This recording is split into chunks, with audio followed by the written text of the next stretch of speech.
حدیث مولا علی سے لی ہے تاکہ اگر کوئی کہنا جی ابو بکر سے ثابت کریں رفع دین، جی عمر سے ثابت کریں، عثمان سے، علی سے،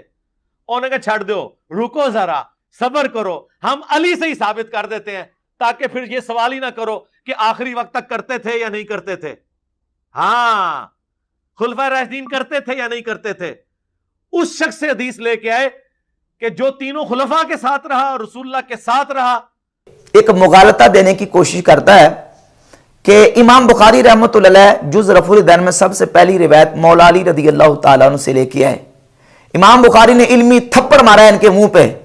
اور ان کو جناب بتا دیا کہ یہ جو کہتے ہیں کہ متروک ہو گیا ہے رفع الدین، نبی علیہ الصلوۃ والسلام نے چھوڑ دیا اور ترک کر دیا ہے۔ حضرت علی رضی اللہ تعالیٰ اس کو روایت کر رہے ہیں۔ حضرت علی رضی اللہ تعالیٰ کا روایت کرنا، مولا علی کی حدیث کو امام بخاری کا لے کے آنا، اس بات کی دلیل ہے کہ مولا علی تو نبی پاک علیہ الصلوۃ والسلام کو بھی نماز پڑھتے انہوں نے دیکھا، خلفائے راشدین کو بھی نماز پڑھتے دیکھا، تو مولا علی جب آخر میں رفع دین کر رہے ہیں تو اس کا مطلب یہ کہ رفع دین ترک نہیں ہوا۔ جبکہ اب یہ دیکھیں جو بات اس کی خواہش کے مطابق آتی ہے نا تو فوراً اس کو پک کر لیتا ہے، اور جو اس کی خواہش کے خلاف ہوتی ہے اس کی تعویل کرتا ہے۔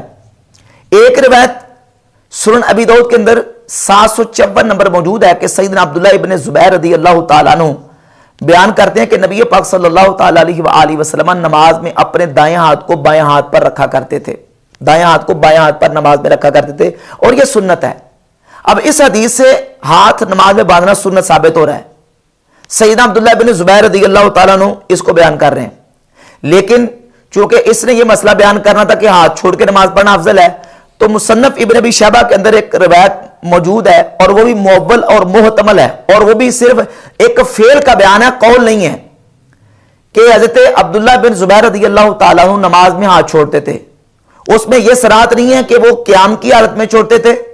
یا رکوع کے بعد چھوڑتے تھے۔ اب چونکہ اس نے یہ کھینچ تان کے کرنا تھا کہ قیام کی حالت میں چھوڑتے، تو اس روایت کا سہارا، اس اثر کا سہارا لے کے اس روایت کو پس پش ڈال دیا۔ کہتا ہے اس کا مطلب یہ ہے کہ عبداللہ بن زبیر رضی اللہ تعالیٰ عنہ یہ جو حدیث بیان کر رہے ہیں کہ نبی علیہ الصلوۃ والسلام دائیں ہاتھ کو بائیں ہاتھ پر رکھتے تھے، یہ ان کے نزدیک منسوخ تھی۔ اس پر ترا یہ کہ سنن ابی داؤد میں عبداللہ ابن زبیر کی اپنی روایت ہے کہ دایاں ہاتھ بائیں پہ رکھنا سنت ہے، لہٰذا اب آپ یہ بھی نہیں کہہ سکتے کہ عبداللہ ابن زبیر کو یہ پتہ ہی نہیں تھا کہ دائیں ہاتھ بائیں پہ رکھنا سنت ہے۔ اب وہ راوی حدیث بھی ہو گئے، راوی حدیث بھی ہو گئے، اس کے باوجود وہ ہاتھ چھوڑ کے نماز پڑھ رہے ہیں، تو اس کے دو معنی ہیں۔ ایک معنی تو ہے بڑا سافٹ سا کہ وہ دونوں طریقوں کو سنت سمجھتے ہیں، کہ عبداللہ ابن زبیر ہاتھ باندھنے کو منسوخ سمجھتے تھے، کیونکہ جسے یہ پتا ہو کہ ہاتھ باندھنا سنت ہے اور وہ ہاتھ چھوڑ کے نماز پڑھے، تو دو ہی معنی ہیں کہ یا وہ دونوں طریقوں کو سنت سمجھتا ہے یا وہ ہاتھ باندھنے کو منسوخ سمجھتا ہے۔ اور محدثین کی ترتیب جو ہے وہ یہی ہے، پہلے منسوخ حدیثیں آتی ہیں پھر ناسخ۔ تو اس سے یہ ثابت ہوا کہ ایک جو عمل ہے نبی کریم علیہ الصلوۃ والسلام کا، صحابی اگر اس کو روایت کرتا ہے تو مرزا جلمی کے مسلمات کی روح سے وہ نبی علیہ الصلوۃ والسلام کا دائمی اور ہمیشہ کا عمل اس سے ثابت نہیں ہوتا۔ یعنی صحابہ کرام رضی اللہ تعالیٰ عنہم نبی پاک علیہ الصلوۃ والسلام کے بعض اعمال اور بعض افعال ایسے تھے جو آپ علیہ الصلوۃ والسلام نے ترک کر دی تھے، لیکن صحابہ کرام نے بعد میں اس کو روایت ضرور کیا ہے کہ ہاں نبی علیہ الصلوۃ والسلام اس طرح کیا کرتے تھے۔ صحابی کا محض کسی بات کو روایت کر دینا اس کے سنت ہونے اور اس کے ہمیشہ کا اور دائمی عمل ہونے کی دلیل نہیں ہے۔ اب یہ جو روایت ہے جز رفع الدین کے آغاز میں روایت نمبر 1 امام بخاری لے کے آئے سیدنا مولا علی رضی اللہ تعالیٰ عنہ سے کہ نبی پاک علیہ الصلوۃ والسلام نے نماز شروع کرتے رکوع جاتے، رکوع سے اٹھتے اور 2 رکعت کے شروع میں ہاتھوں کو اٹھایا۔ یہ مولا علی رضی اللہ تعالیٰ عنہ سے روایت ہے، علی سبیل تسلیم علی سبیل تنزل ہم بات کر رہے ہیں۔ اگر اس روایت کو 2 منٹ کے لیے صحیح مان لیا جائے، ابھی تو انشاءاللہ اس پر بات کرنی ہے ہم نے کہ اس روایت کی حیثیت کیا ہے، 2 منٹ کے لیے مان لیا جائے تو یہ ایک عمل کی روایت ہے، مولا علی کا عمل نہیں ہے۔ مرزا جیلمی کو ایک اثر اور ایک صحیح سند کے ساتھ حدیث بیان نہیں کر سکتا، ذخیرہ حدیث سے نہیں دکھا سکتا کہ مولا علی رضی اللہ تعالیٰ عنہ نے کبھی نماز کے اندر رفع الیدین کیا ہو، رکوع جاتے رکوع سے اٹھتے اور 30 رکعت کے شروع میں۔ ایک بھی مرزا جیلمی کے پاس روایت اور اثر اور حدیث موجود نہیں ہے۔ جس حدیث کا سہارا لے کے مولا علی رضی اللہ تعالیٰ عنہ کا عمل ثابت کر رہا ہے وہ مولا علی کا اپنا عمل ہی نہیں ہے، وہ تو نبی علیہ الصلوۃ والسلام کا عمل روایت کر رہے ہیں۔ اور پھر وہ جو روایت ہے उस रिवायत की हैसियत क्या है वो मैं आपके सामने रख देता हूं। इमाम बुखारी की तरफ मंसूब जो जुज रफुल यदैन है उसके अंदर इसका रकम 1 है, यानी पहले नंबर पे इसको लेके है। इसमें मरकजी रावी है अब्दुर्रहमान बिन अबी जिनाद। अब्दुर्रहमान बिन अबी जिनाद रावी इस रिवायत का मरकजी रावी है और इसके अंदर रफुल यदैन का जिक्र करने में उसका तफर्रुद भी है, क्योंकि अब्दुर्रहमान बिन अबी जिनाद से ज्यादा सिका, औसक और असबत रावी जब इसी हदीस को, अबू राफे वाली हदीस को, उबैदुल्लाह बिन अबू राफे वाली हदीस को बयान करते हैं तो इसमें रफुल यदैन का जिक्र नहीं करते। ये देखिए सही इब्न हिब्बान है, इमाम इब्न हिब्बान की, इमाम इब्न हिब्बान ने अपनी सही में इसको जिक्र किया है 1772 नंबर, और ये इमाम दारकुतनी की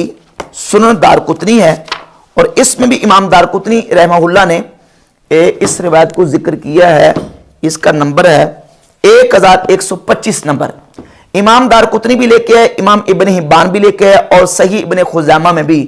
ये रिवायत मौला अली रज़ी अल्लाह तआला अन्हु से मौजूद है।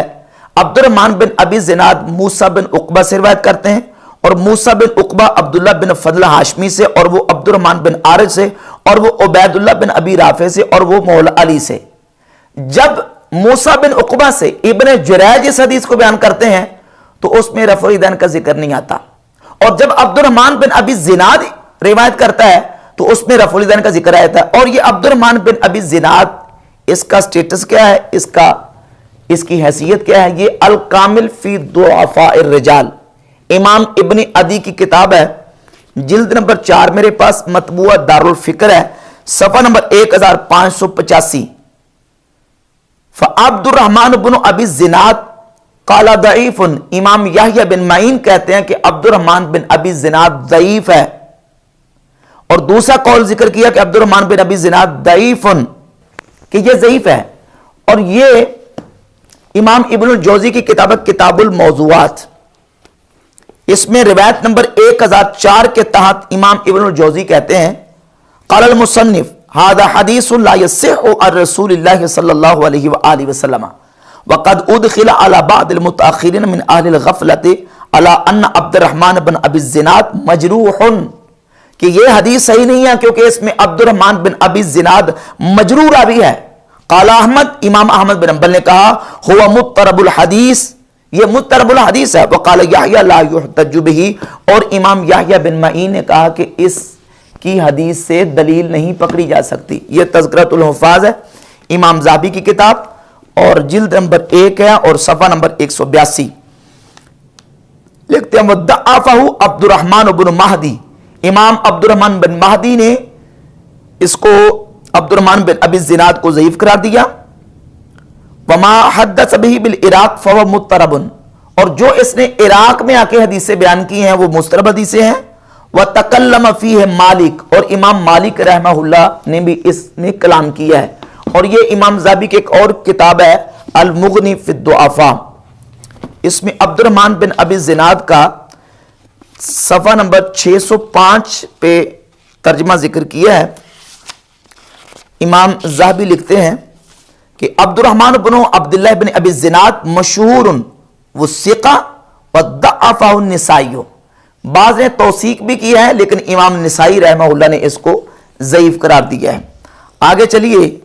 इमाम निसाई का हवाला मैं आपके सामने पेश करता हूं। ये किताब दुआफ़ा वल मतरूकीन है इमाम निसाई की, ये इमाम बुखारी के तारीख़ुस सगीर इसके साथ ये छपी है, और ये गैर मुक़ल्लिदीन वहाबियों का इदारा इह्या सुन्नह दरजाक गुजरावाला। इसमें सफ़ा नंबर 296 पे इमाम निसाई की जो किताब दुआफ़ा वल मतरूकीन है उससे ये हवाला नंबर 367 नंबर ये इसका नंबर है, रकम है अब्दुर्रहमान बिन अबी जिनाद दईफुन, अब्दुर्रहमान बिन अबी जिनाद ज़ईफ है। और ये जमहूर मुहद्दिसीन के नज़दीक अब्दुर्रहमान बिन अबी जिनाद ज़ईफ है। और इसका आखिरी हवाला मैं आपके सामने पेश करता हूं, ये इमाम नूरुद्दीन हैसमी की किताब है मजमू ज़वाइद, और मजमू ज़वाइद की जिल्द नंबर 4 सफ़ा नंबर 407 पे रिवायत नंबर 7187 के तहत लिखते हैं रवाहु तबरानी व विजादतन वफ़ीह अब्दुर्रहमान अब्दुर्रहमान इब्न अबी ज़िनाद वस्सक़हु निसाई वगैरहु वद्दअफ़हुल जमहूर। ये जुमला गौर से सुने, वद्दअफ़हुल जमहूर। इमाम हैसमी कहते हैं जमहूर मुहद्दिसीन ने अब्दुर्रहमान बिन अबी ज़िनाद को ज़ईफ करार दिया है, और कहते हैं निसाई ने इसकी तौसीक की है, निसाई ने सिका करार दिया है। तो जब हम इमाम निसाई की अपनी किताब अद्दुआफ़ा वल मतरूकीन को देखते हैं तो इसमें इमाम निसाई ने खुद इसको ज़ईफ करार दिया है, और इसी का हवाला इमाम ज़हाबी ने दिया अपनी किताब अल मुग़नी फ़ी दुआफ़ा में। इसमें भी कहते हैं कि वद्दअफ़हु निसाई, इमाम निसाई ने इसको ज़ईफ करार दिया है। लिहाजा इमाम हैसमी का यह कहना कि निसाई ने इसकी तौसीक किया है, ये उनकी की खता है, क्योंकि इमाम निसाई की अपनी किताब के अंदर भी जो है वो अब्दुर्रहमान बिन अबी ज़िनाद को ज़ईफ करार दिया है। तो अब अब्दुर्रहमान बिन अबी ज़िनाद जो इसका मरकजी रावी है इस रिवायत का, जिसमें मौला अली रज़ी अल्लाह ताला के हवाले से जो हदीस का सहारा लेके मिर्जा जलमी रफ़ुल ईदैन का दवाम साबित करने की कोशिश करता है, ये रिवायत दर्जा सेहत को नहीं पहुंचती। और जब हम सैयदना मौला अली रज़ी अल्लाह ताला का अपना अमल देखते हैं सही सनद के साथ, जिसका एक एक रावी बिल्कुल सिक्का और बिल्कुल सही रावी है, वो इमाम अबू बकर इब्न अबी शैबा, इमाम बुखारी मुस्लिम के उस्ताद, इस रिवायत को लेके आए अपनी किताब मुसन्नफ इब्न अबी शैबा में 2457 नंबर हदीस। पहला रावी है वकी बिन जराह, बहुत बड़े मुहद्दिस और इमाम है। दूसरे रावी अबू बकर बिन अब्दुल्ला बिन किताब अन्नाशरी, वो भी सिका, और आसिम बिन कुलैब भी सिका, और कुलैब बिन शिहाब जो कि मौला अली रज़ी अल्लाह ताला के शागिर्द है, वो भी सिका। कुलैब बिन शिहाब कहते हैं अन्ना अलीयन काना यरफ़उ यदैहि इज़ा इफ्ततह सलात, मौला अली जब नमाज शुरू करते तो अपने हाथों को उठाते, सुम्मा ला यऊदु, फिर पूरी नमाज में मौला अली रफ़ा यदैन नहीं करते थे।